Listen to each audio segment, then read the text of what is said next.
നമ്മൾ സഹായിക്കുന്നത് ആരെയാണ്? ദൈവത്തെയാണ്. എന്തുകൊണ്ടാണ് നമ്മൾ ദൈവത്തെ സഹായിക്കണത്?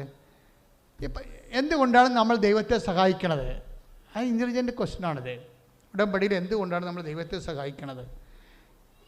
കാരണം നമുക്ക് ബന്ധം സ്വന്തമല്ലാത്ത ആൾക്കാർക്കാണ് നമ്മുടെ സഹായം കൊടുക്കണമെങ്കിൽ നമുക്ക് വേണ്ടി തന്നെ അല്ല സഹായം കൊടുക്കണം, ദൈവത്തിനാണ് കൊടുക്കുന്നത്. എന്തുകൊണ്ടാണ് നമ്മൾ ദൈവത്തെ സഹായിക്കാൻ കാരണം? അങ്ങനെ സഹായിക്കുമ്പോൾ എന്താ സംഭവിക്കണത്? എന്താ വിഷയം എന്ന് വെച്ച് കഴിഞ്ഞാൽ, ഇപ്പോൾ ഒരു മരിയൻ ഇൻവെസ്റ്റ്മെൻറ്റിൻ്റെ ഒരു മരിയൻ മോഡ് ഓഫ് ഇൻവെസ്റ്റ്മെൻറ്റ് അതാണ്. അമ്മ മാതാവിൻ്റെ ഒരു രീതികളുണ്ട്. എന്നുവെച്ചാൽ അമ്മ മാതാവിൻ്റെ രീതി എന്ന് വെച്ചാൽ ഇപ്പോൾ ഉദാഹരണത്തിന് ഇപ്പോൾ അമ്മ ഓരോ കാര്യം ചെയ്യും. ഇപ്പോൾ വേദപാഠ പുസ്തകത്തിലുണ്ട്, ഞാൻ രോഗിയായിരുന്നു, നിങ്ങളെന്നെ സന്ദർശിച്ചു. രോഗികളെ സന്ദർശിക്കുക, മരിച്ചവരെ അടക്കുക. ഇപ്പോൾ നമ്മൾ അടക്കാൻ ചേരുമ്പോൾ മണ്ണിടത്തില്ലേ? അതൊക്കെ മരിച്ചവരെ അടക്കുന്നതിൻ്റെ ഭാഗമായിട്ട് എടുത്ത കാരുണ്യ പ്രവൃത്തിയാണ്. അല്ലാതെ അവരുമായിട്ട് ബന്ധം പിരിയണം, മണ്ണാങ്കട്ടയും കാര്യങ്ങളൊന്നും അല്ല. അതൊക്കെ ചുമ്മാ അലവലാദികൾ ആരോട് പറഞ്ഞ പ്രവൃത്തി. സംഭവം മരിച്ചവരെ അടക്കുക എന്നുള്ള പുണ്യപ്രവൃത്തിയാണ്. ആ മരിച്ചവരെ അടക്കാൻ നമുക്ക് പറ്റണത് ഒരു തവി മണ്ണെടുത്ത് അതിൻ്റെ തിടുകയാണ്. അത് പുണ്യപ്രവൃത്തിയാണത്. മരിച്ചടക്കുക അത് കാരുണ്യ പ്രവൃത്തിയാണ്. പക്ഷേ കാരുണ്യ പ്രവൃത്തി നിങ്ങൾക്ക് വേണമെങ്കിൽ ഇപ്പോൾ ചില പിള്ളേർ കുഴിക്കലൊക്കെ ചെല്ലുമ്പോൾ ഞാനും ഒരു 10,700 ചവ അടച്ചിട്ടുണ്ട്. അപ്പോൾ ചില പിള്ളേരവിടെ വന്നിട്ട് വാരി എറിയണ കാണാം. അടക്കി കഴിയുമ്പോഴേ കൊച്ചു പിള്ളേരൊക്കെ ഉണ്ടാകുമല്ലോ അടക്കണ സ്ഥലത്ത്.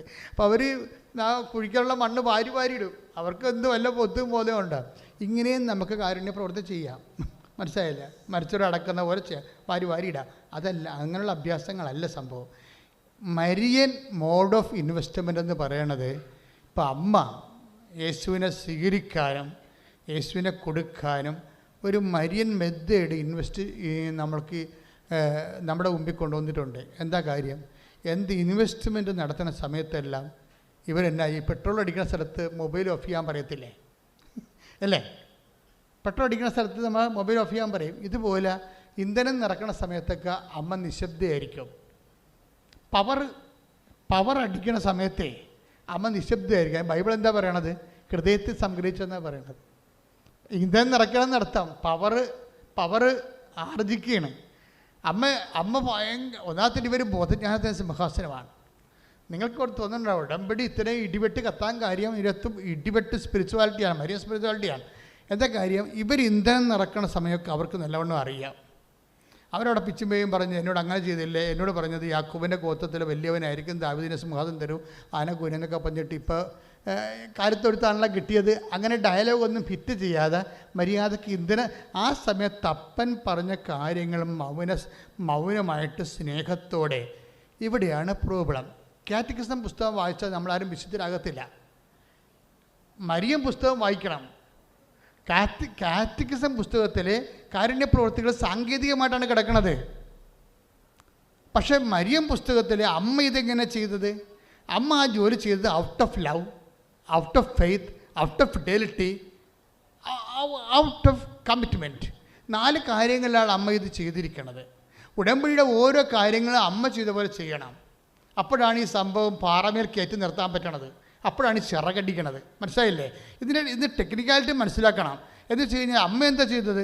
അമ്മ ഈജിപ്തിലോട്ട് പോകാൻ പറയുമ്പോഴും ചൊരക്കുഞ്ഞിനെയും കൊണ്ട് പായും. പക്ഷെ ആരോടും പരാതി പറയത്തില്ല. അവരോടും അവസാനം അത്യുവിൻ്റെ പുത്രൻ ആയിരിക്കും എന്നൊക്കെ പറഞ്ഞിട്ട് അവസാനം അത്യുവിൻ്റെ പുത്രനെ പുള്ളിക്കാരത്തെ തന്നെ രക്ഷിക്കാൻ വേണ്ടി 4 കാലേബിന് ഓടേണ്ട ഒരു അവസ്ഥ വന്നില്ലേ? അപ്പോൾ വിശ്വാസം ജീവിതമായിട്ട് ഒരിക്കലും പൊരുത്തപ്പെടുന്നില്ല. വിശ്വാസത്തിൽ കേട്ടതും വചനത്തിൽ കേട്ടതെന്ത്, ജീവിതത്തിൽ നടക്കണതെന്ത് തമ്മിൽ കടലും കടലാടിയും പോലെ ബന്ധമില്ലാത്തപ്പോൾ ഇവരെ പൂർണ്ണ നിശബ്ദത പാലിച്ചിട്ട് ഇന്ധനം നിറക്കുന്ന നിശബ്ദത പാക്ക് ചെയ്യും. അത് അതിമനോഹരമായ. അമ്മ എന്തുകൊണ്ടാണ് ഹൃദയത്തിൽ സംഗ്രഹിച്ചത്? അമ്മ എന്തുകൊണ്ടാണ് ഈ നിശബ്ദത പാലിച്ചപ്പോൾ അമ്മ അവിടെ ഉപയോഗിച്ചിരിക്കുന്ന ബുദ്ധി എന്താണ്? അതായത് ഇന്ധനം നിറക്കുകയാണ്, അപ്പായുടെ ശക്തി നിറക്കുകയാണ്, അപ്പായുടെ കൃപ നിറയുകയാണ്. അത് അവിടെ പാലിക്കേണ്ടത് സമർപ്പണമാണ്. ഇതാ കർത്താവിൻ്റെ ദാസി, അങ്ങയുടെ വചനം പോലെ എന്നിൽ നിറവേറട്ടെ. അതാണ് നിശബ്ദതയുടെ അടിസ്ഥാനം. ഇതാ കർത്താവിൻ്റെ ദാസി. ഓരോ ചെയ്ത്തിലും അമ്മ പറയാതെ പറഞ്ഞുകൊണ്ടിരുന്നത് behold the hand made of the load. ഉടമ്പടി എടുക്കുന്ന ആൾക്കാർ ദൈവത്തിൻ്റെ ഹാൻഡ് മെയ്ഡ് ഓഫ് ദി ലോഡാണ്, ദൈവത്തിൻ്റെ ദാസനാണ്. അവരധികം സംസാരിക്കുകയില്ല.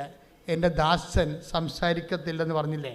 അവൻ ചതഞ്ഞ് ഞാൻ കണ്ണ് ഒടിക്കത്തില്ല, പുകഞ്ഞ തിരിക്കെടുത്തത്തിലെന്ന് ഐസയ 53:7 പറയുന്നില്ലേ? അതായത് നിങ്ങൾക്ക് ലഭിക്കുന്ന ഏതെങ്കിലും വൈരുദ്ധ്യാത്മകമായിട്ടുള്ള അനുഭവങ്ങൾ കാരണം ദൈവമായിട്ട് നിങ്ങൾ യുദ്ധത്തിന് പോകരുത്.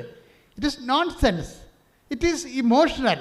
അത് ഒരു അയുക്തികമാണ്, അതേസമയം തന്നെ വൈകാരികമാണ്. പക്ഷേ യു മസ്റ്റ് ഹാവ് മരിയൻ mode of investment that is intellectual.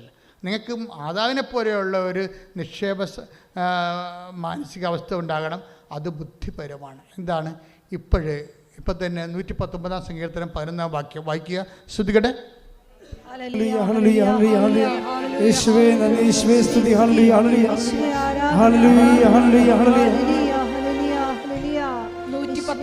സങ്കീർത്തനം 11 തിരുവചനം. അങ്ങേക്കെതിരായി പാപം ചെയ്യാതിരിക്കേണ്ടതിന്, എന്ന് പറഞ്ഞ അങ്ങേക്കെതിരെ പാപം ചെയ്യാതിരിക്കേണ്ടതിന് ഞാൻ അങ്ങയുടെ വചനം ഹൃദയത്തിൽ സൂക്ഷിച്ചിരിക്കുന്നു. അതാ സംഭവം. അതായത് ദൈവം പറഞ്ഞ ഓരോ വചനവും ജീവിതത്തിൽ നടക്കാതെ വരുമ്പോൾ അത് ഹൃദയത്തിൽ സൂക്ഷിക്കാനുള്ളതാണ്. അല്ല പിച്ചുമ്പയും പറഞ്ഞ് എന്നോട് അങ്ങനെയല്ല പറഞ്ഞത്, ഇങ്ങനെയല്ല പറഞ്ഞത്, അവ യാക്കോബിൻ്റെ കൊത്ത് വലിയവനായിരിക്കും എന്ന് പറഞ്ഞല്ല, ദാവീദിൻ്റെ സിംഹാസനത്തിലാവെന്ന് പറഞ്ഞാൽ എന്നിട്ട് ചാണാത്തൊടുത്തിലല്ല വന്ന് കിടക്കണത്. ഇങ്ങനെയൊന്ന് ഡയലോഗ് ഒന്ന് ഇമോഷണൽ വിഷയമാണ്. അങ്ങനെയല്ല, അത് ഇൻ്റലിജൻ്റ് ആയിട്ടാണ് ചെയ്യേണ്ടത്. എന്താ കാര്യം? ഒന്നുകൂടി വായിച്ച വചനം. അങ്ങേക്കെതിരെ പാപം ചെയ്യാതിരിക്കേണ്ടതിന്. ഇങ്ങനെയുള്ള വിഷയങ്ങളെല്ലാം ദൈവത്തിനെതിരെ പാപം ചെയ്യാനുള്ള സാധ്യതയുണ്ട്. കാര്യം ദൈവം പറഞ്ഞതും നമുക്ക് സംഭവിക്കണം തമ്മിൽ രാത്രിയും പകലും പോലും വ്യത്യാസം ഉണ്ടാകുമ്പോൾ നമ്മൾ ദൈവത്തിനെതിരെ പിറുപിറുക്കാൻ സാധ്യതയുണ്ട്, പാപം ചെയ്യാൻ സാധ്യതയുണ്ട്. അതുകൊണ്ടാണ് സങ്കീർത്തനം 119:11 പറയണത്. പറഞ്ഞോളൂ. ഞാൻ അങ്ങയുടെ വചനം ഹൃദയത്തിൽ സൂക്ഷിച്ചിരിക്കുന്നു. ഹൃദയത്തിൽ സംഗ്രഹിച്ചെന്നാ പറയണതേ. അതാ പക്ഷേ 2:19, 2:52 ലൂക്കാന്റെ സുവിശേഷം. മേരി എല്ലാം ഹൃദയത്തിൽ സൂക്ഷിച്ചു. എന്തിനാണ് സൂക്ഷിച്ചത്? അങ്ങയ്ക്കെതിരെ പാപം ചെയ്യാതിരിക്കേണ്ടതിന് എന്ന് പറഞ്ഞ് എന്റെ വിരുദ്ധ അനുഭവങ്ങളെ, വിശ്വാസ വിരുദ്ധ അനുഭവങ്ങളെ ഞാൻ ഹൃദയത്തിൽ സൂക്ഷിച്ചു. Next word of God, take it. പറഞ്ഞോളൂ അടുത്ത വചനം. കർത്താവേ അങ്ങ് വാഴ്ത്തപ്പെടട്ടെ. അങ്ങയുടെ ചട്ടങ്ങൾ എന്നെ പഠിപ്പിക്കണമേ. അങ്ങയുടെ നാവിൽ നിന്ന് പുറപ്പെടുന്ന ശാസനങ്ങളെ എന്റെ അധരങ്ങൾ പ്രഘോഷിക്കും. Praise Lord. അപ്പൊ ഈ ഹൃദയത്തെ സൂക്ഷിക്കുക എന്ന് വെച്ച് കഴിഞ്ഞാൽ അതിൻ്റെ ഒരർത്ഥം അങ്ങയ്ക്കെതിരെ പാപം ചെയ്യാതിരിക്കുക കൂടിയാണ്. അതായത് പാപം ചെയ്യാനുള്ള സാധ്യതയുണ്ട്. കാര്യം ദൈവം നമുക്ക് തരുന്ന ഓഫറും നമ്മുടെ അനുഭവങ്ങളും തമ്മിൽ രാത്രിയും പകരും പോലെ വാളും പരിചയവും ഓങ്ങി നിൽക്കും. അപ്പോൾ ഹൃദയത്തിൽ സംഗ്രഹിക്കുകയാണ് അവിടെ ഉള്ളത്. അങ്ങനെ സംഭവിക്കണമെന്ന് വെച്ചാൽ നാക്കിട്ടടിക്കരുതെന്ന് അർത്ഥം. മനസ്സിലായ? നാട്ടുകാരെ വിളിച്ച് പറയരുത്. അതുപോലെ തന്നെ ഇപ്പോൾ ഒരു ഇഷ്യൂ ഒക്കെ ഉണ്ടാകുമ്പോൾ ഓരോരുത്തരും അങ്ങനെ പറഞ്ഞുകൊണ്ടിരിക്കത്തില്ലേ, അവരുടെ അഭിപ്രായങ്ങൾ തിരക്കി. ഇപ്പോൾ എന്തെങ്കിലും നിങ്ങളുടെ ജീവിതത്തിൽ സംഭവിക്കുമ്പോൾ നിങ്ങൾ ഉടനെ നിങ്ങളെ സപ്പോർട്ട് ചെയ്യാൻ പറ്റുന്ന ആൾക്കാരെ കണ്ടുപിടിച്ചിട്ട് തിരക്കി പിടിച്ച് അവർ മൊബൈലിൽ വിളിച്ചിട്ട് അവർ പറയണം. അപ്പോൾ അവർ പറയും, ഉള്ള നീയാടി വായിട്ട് കുത്തും കേട്ട് കിടക്കുക, എൻ്റെ അടുത്താണ് ഈ നമ്പർ കാണിക്കണമെങ്കിൽ 2 പല്ലപ്പത്തേക്ക് താഴെ നമുക്കിവിടെ ഉപദേശം അതല്ലേ. ഇങ്ങനെയുള്ള പേപ്പട്ടികളുടെ വലിയൊരു ഉപദേശം ചോദിക്കുക. അതുകൊണ്ടാണ് അങ്ങയ്ക്കെതിരെ പാപം ചെയ്യാതിരിക്കേണ്ടതിന് ഞാൻ ഇങ്ങനെയുള്ള പേപ്പട്ടികളോട് സംസാരിക്കുന്നതിന് പകരം അങ്ങയുടെ വചനം എൻ്റെ ഹൃദയത്തെ സംഗ്രഹിച്ചു. That is Marian mode of investment. അതാണ് മാതാവ് ഇൻവെസ്റ്റ്മെൻറ്റ്. ഒരു കാര്യം വ്യക്തമാണ്, അതായത് ഒന്നുറങ്ങിക്കൊണ്ട് നേരെ വിളിക്കത്തില്ല. കർത്താവ് ഒരു വാക്ക് പറഞ്ഞിട്ടുണ്ടെങ്കിൽ അത് പാലിച്ചിരിക്കും. കഴിഞ്ഞ ധ്യാനത്തിൽ എന്താ ഈശോ പറഞ്ഞത്? ചില വചനങ്ങൾ ഞാൻ ഈ ഭൂമി വെച്ച് അവരോട് പാലിക്കത്തില്ല, പക്ഷെ അവരോട് നീ പറയണം. അത് പാലിക്കുന്ന ഒരു സമയത്ത് അവർ കൃപയുടെ സാമ്രാട്ടുമാരായി മാറും. കൈയിടിച്ച് കർത്താവ്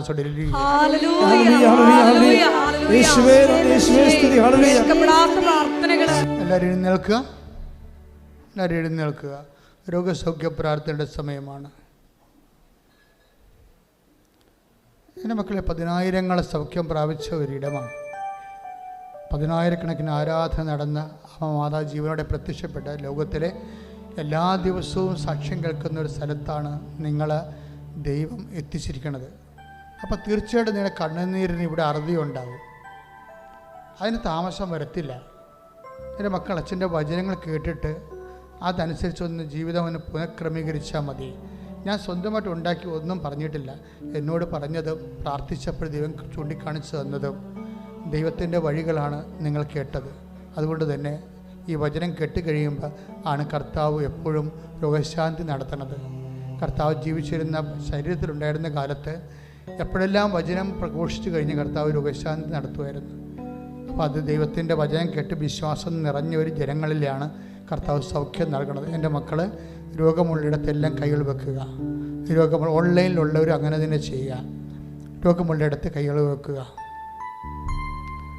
ചില രോഗങ്ങൾ സൗഖ്യപ്പെടുന്നതിനേക്കാളുപരി അത് അതിജീവിക്കാനുള്ള കരുത്തിന് വേണ്ടി അഭിഷേകം പ്രാപിക്കാൻ വേണ്ടി പ്രാർത്ഥിക്കുക. എല്ലാ രോഗികളും, ഉള്ളംകാലം മുതൽ ഉച്ചവരെയുള്ള രോഗികൾ, ശ്വാസകോശ രോഗികൾ, ശ്വാസം മുട്ട രോഗികൾ, ആർബുദ രോഗികൾ, അസ്ഥി രോഗികൾ, പിസിഒഡി രോഗികൾ, പിസ്റ്റുല രോഗികൾ, കിഡ്നി രോഗികൾ, സ്പോണ്ടിലോസ് രോഗികൾ, തൈറോയ്ഡ് രോഗികൾ, ടോൺസൈറ്റ് രോഗികൾ, ശിരസ്സിൽ ഹാമറേജ് ഉണ്ടായിട്ടുള്ളവർ, മെനിഞ്ചിറ്റിസ് ഉണ്ടായിട്ടുള്ളവർ, കോവിഡിൻ്റെ പ്രത്യാഘാതങ്ങൾ അനുഭവിക്കുന്നവർ, വാതരോഗികൾ, ഗർഭാശയ രോഗികൾ, മൂത്രാശയ രോഗികൾ, കുടലിൽ പഴുപ്പുള്ളവർ, നടുവിലിന് വേദനയുള്ളവർ, ബ്രസ്റ്റിന് മുഴയുള്ളവർ, ശരീരത്തിന് മുഴയുള്ളവർ എല്ലായിടത്തും കൈകൾ വെച്ചുകൊണ്ട് ശ്രുതികട്ടെ. കർത്താവേ, നിന്റെ ഉന്നതമായ നാമത്തിന് സ്വസ്ത്രം ചെയ്യുന്ന കർത്താവേ, നിന്റെ വിശുദ്ധ പൗരോഹിത്യത്തെ മഹത്വപ്പെടുത്തി പ്രാർത്ഥിക്കുന്ന കർത്താവേ, സഭയിലുള്ള സാന്നിധ്യം പ്രകടമാക്കുന്ന പ്രാർത്ഥിക്കുന്ന കർത്താവേ, 36 വർഷം അർപ്പിച്ച കുർബാനയുടെ യോഗ്യതയാൽ കൃപാസനത്താരെ ജീവനോടെ പ്രത്യക്ഷപ്പെട്ട മാതാവിൻ്റെ മാധ്യസ്ഥത്താൽ പിതാവിൻ്റെയും പുത്രൻ്റെയും പരിശുദ്ധ നാമത്തിലെ മാരക രോഗങ്ങൾ, തീരാവേത്തികൾ യേശുനാമത്തെ പൂർണ്ണമായി സൗഖ്യം പ്രാപിക്കട്ടെ. ശ്രുതികട്ടെ.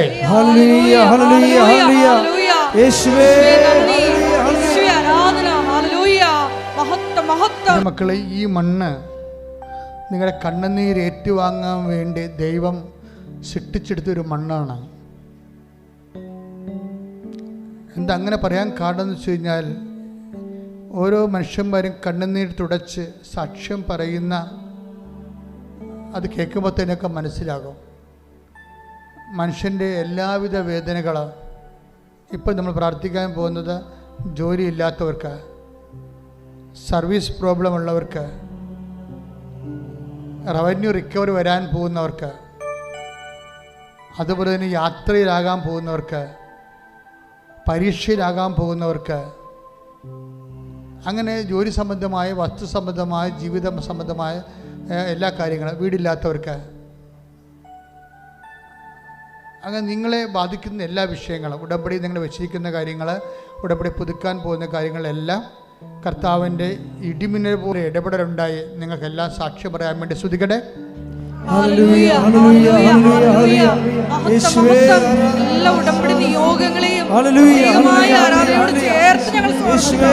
കർത്താവേ, നിന്റെ ഉന്നതമായ നാമത്തിന് സ്തോത്രം ചെയ്ത് കർത്താവേ, നിന്റെ വിശുദ്ധ പൗരോഹിത്യത്തെ മഹത്വപ്പെടുത്തണമേ. സാമ്പത്തിക കടങ്ങൾ ഉൾപ്പെടെയുള്ള എല്ലാവിധ ജീവിത അവസ്ഥകളെ കർത്താവ്, ഭവനരഹിതർ, വീടില്ലാത്തവർ, വഴിയില്ലാത്തവർ, സ്വസ്ഥതയില്ലാത്തവർ, സമാധാനമില്ലാത്തവർ, ജോലി സ്ഥലത്ത് പ്രോബ്ലം ഉള്ളവർ, ജോലി നഷ്ടപ്പെട്ടവർ, കർത്താവെ പെൻഷൻ ലഭിക്കാത്തവർ, അങ്ങനെ പല തരത്തിലുള്ള വിഷമം അനുഭവിക്കുന്നവർ, പരീക്ഷ എഴുതിയിരിക്കുന്നവർ, തോറ്റവർ, പരീക്ഷ റിസൾട്ട് പ്രതീക്ഷിക്കുന്ന റീവാലുവേഷന് കൊടുത്തവർ, ഭാഗോടപടി നടക്കാത്തവർ, എൻ്റെ കർത്താവിൻ്റെ ഉന്നതമായ നാമത്തിൽ തീരാവേദികൾ, എല്ലാവിധ ജീവിത ദുരിതങ്ങൾ യേശുക്രിസ്തു നാമം നിർവീര്യമാകട്ടെ.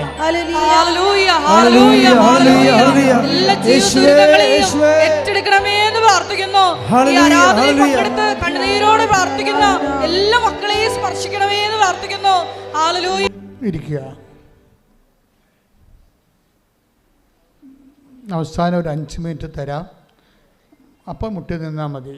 സമാപനാശീർവാദം മുമ്പ് എന്തെങ്കിലും വിഷയങ്ങൾ സ്വകാര്യമായി കർത്താവിൻ്റെ തിരുസന്നിധിയിൽ പ്രാർത്ഥിക്കാനുണ്ടെങ്കിൽ ആശീർവാദം മുമ്പുള്ള 5 മിനിറ്റ് തരും. ഇപ്പോൾ അറിയിപ്പാണ്.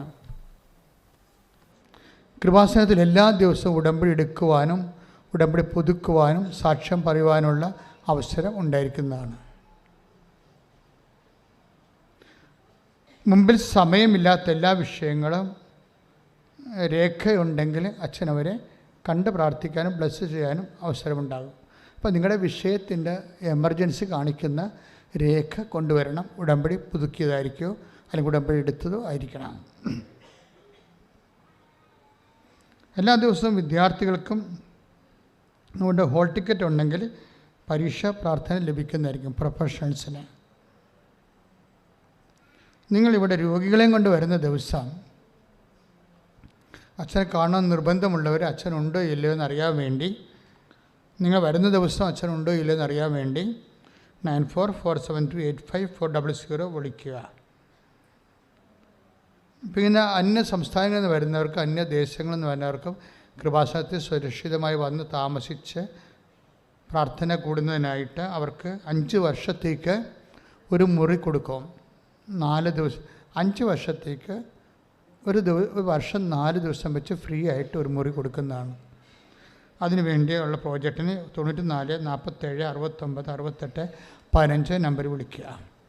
കൃപാസനത്തിൽ പ്രേക്ഷിത വരെ ചെയ്യാൻ ഉദ്ദേശിക്കുന്നവർ, മിഷണറീസ് ഓഫ് മരീൻ പാരിഷൻസ് അങ്ങനെയുള്ളവർ 82 81 29 75 11 നമ്പറിൽ വിളിക്കുക. കൃപാസനത്തിൻ്റെ എല്ലാവിധ 9 ഭാഷകളിലെ പത്രമുണ്ട്. ഇറ്റാലിയൻ, ജർമ്മൻ ഉൾപ്പെടെ നമ്മുടെ മറാത്തി, ഹിന്ദി, ഇംഗ്ലീഷ്, തമിഴ്, ആ സ്ഥലങ്ങളുടെ പ്രേക്ഷിതവരൊക്കെ പോകുന്നവർ ആ ഭാഷയിലെ പത്രമാണ് വാങ്ങിച്ചുകൊണ്ട് പോകേണ്ടത്.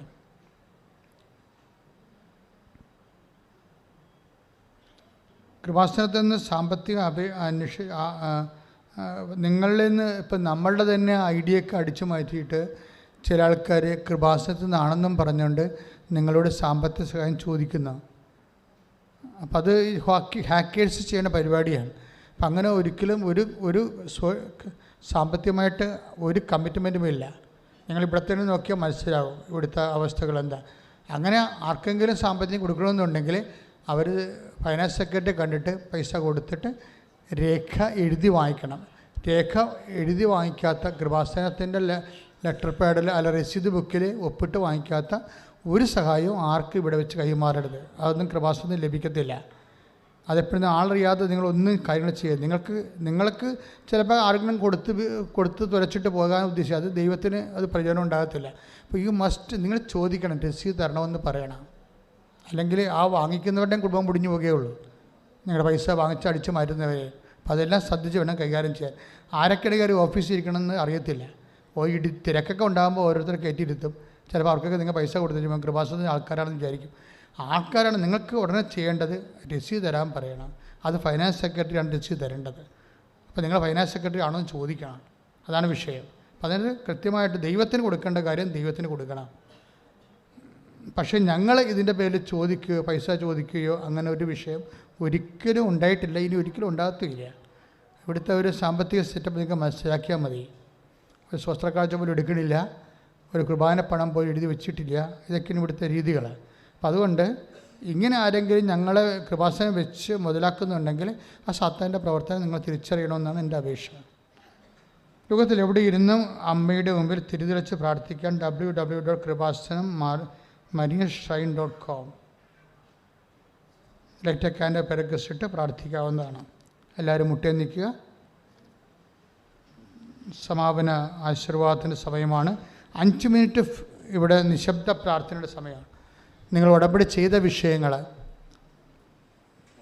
ഉടമ്പടി ചെയ്യാൻ പോകുന്ന വിഷയങ്ങൾ എല്ലാം മാതാവിന് എൻ്റെ മധ്യസ്ഥയിൽ ദിവ്യകുർബാനയിൽ സമർപ്പിക്കുക. ഈശോ നിങ്ങൾ അനുഗ്രഹിച്ചിട്ട് ഞങ്ങളെ സാക്ഷികളാക്കണമേ. ഈ ഈ സാക്ഷ്യപീഠത്തിൽ കയറി സാക്ഷ്യം പറയാൻ, ദൈവത്തെ മഹത്വപ്പെടുത്താൻ ഞാൻ തയ്യാറാണ്. എന്നെ അനുഗ്രഹിക്കണമെന്ന് പ്രാർത്ഥിച്ചുകൊണ്ട് ആശീർവാദം മേടിക്കുക. മൗനമായി ഒരു നിമിഷം ഉടമ്പടിയിൽ സമർപ്പിച്ചിരിക്കുന്ന വിഷയങ്ങൾ ഒരിക്കൽ കൂടി ദിവ്യാരണ്യ സന്നിധിയിൽ സമർപ്പിച്ച് പ്രാർത്ഥിക്കാം. പ്രത്യക്ഷീകരണത്തിൻ്റെ സാക്ഷികളായി എന്നെയും എൻ്റെ കുടുംബത്തെയും ഉയർത്തണമേ എന്ന് പ്രാർത്ഥിച്ചുകൊണ്ട് ശിരസ്സ് നമിച്ച് നമുക്ക് ദിവ്യകാരുണ്യനാഥൻ്റെ ആശീർവാദം സ്വീകരിക്കാം.